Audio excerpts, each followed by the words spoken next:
Hi, welcome to Learn English and Practice with Marie. Today we're going to do American English Idioms lesson number 54. We'll go through 5 idioms and review their meanings, a couple of examples, and we'll go through a story at the end so we can hear the idioms in context. This is a series, so if you like this video, subscribe for more.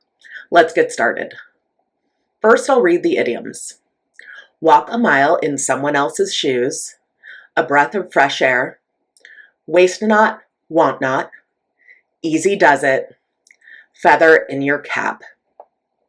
First, walk a mile in someone else's shoes. This means to understand someone else's perspective. To walk a mile in someone else's shoes is to go through what they go through and to empathize, and it doesn't have to be a literal situation where you are actually putting on someone's shoes and going through a day in the life of that person. So take, for example, the TV show Undercover Boss. The premise of it is that the bosses and CEOs in a major corporation go and take a low-level position at their company, and they get trained just like a normal employee. And what happens is that they learn a little bit about what it's like to be the employee in their own company. So in a way, they walk a mile in someone else's shoes to better understand. Examples are, before judging, try to walk a mile in someone else's shoes. He tried to walk a mile in her shoes to understand her struggles. A breath of fresh air. This means something new and refreshing. So a breath of fresh air is something that's nice and different from what you're used to. When you breathe air outside, it's a lot more pleasant than the air inside a lot of the time. So if someone or something is a breath of fresh air, it means that they're invigorating, exciting, and different, and really, really great. So some fresh perspectives at a company might be a breath of fresh air if the company is kind of entrenched in the status quo.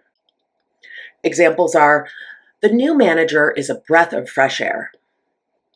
After being in the city, the countryside was a breath of fresh air. Waste not, want not. This means don't waste things and you'll always have enough. So this idea is based on the idea that if you do not waste things, you'll never be in need. So waste not, don't waste. Want not, you'll never be wanting the things that are important to you. So someone who believes in this concept might decide that it's important not to waste food. So when they're cooking, they might use chicken meat in whatever dish that they're creating, but then also they might save the bones and make a stock out of those bones in order to make sure that they're not wasteful.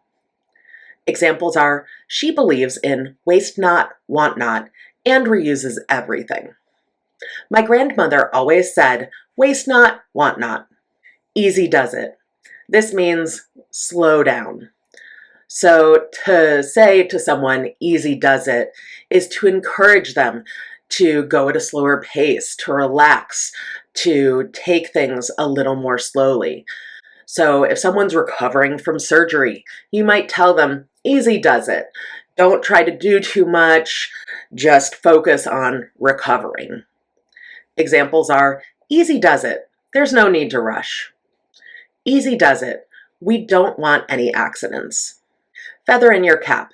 This means an achievement or honor. So nowadays, at least in mainstream American culture, we don't necessarily keep feathers in our hats, in our caps. That is definitely a slightly more outdated look, but a feather in your cap is decorative. It looks great. It can even stand for something or mean something in terms of your accomplishments, depending on the cultural context. So to get an award at work, for example, would be a feather in your cap when it comes to your performance in that particular workplace. Examples are, winning the award was a feather in her cap. The promotion was a feather in her cap. Let's read through a story so we can hear the idioms in context. Lila was a gifted seamstress, renowned for her intricate designs, but her studio was cluttered with scraps and discarded projects. One day, her niece Katie, a sustainability advocate, visited. "You should see these as opportunities, not waste," Katie said, offering her aunt a chance to walk a mile in someone else's shoes by adopting a more resourceful mindset. At first, Lila resisted the idea, but Katie's enthusiasm was a breath of fresh air, and she agreed to try. They gathered fabric scraps and brainstormed simple projects that could turn the remnants into something beautiful. "Let's take it slow," Katie said. "Easy does it, one step at a time." As days passed, Lila started enjoying the process. She created a stunning quilt, patching together memories of her past works. The finished piece not only saved the materials, but also became a feather in her cap, winning first prize at the town's craft fair. From that day on, Lila embraced the philosophy of waste not, want not, transforming her studio into a hub for sustainable creativity. "You've changed how I see the world," she told Katie with gratitude. So again, those idioms are walk a mile in someone else's shoes, a breath of fresh air, waste not, want not, easy does it, feather in your cap. Great job today. There are other videos like this on this channel, and more are coming soon. I'll put playlists and videos right here, and I'd love to hear from you in the comments below. Thanks for watching. See you in the next video.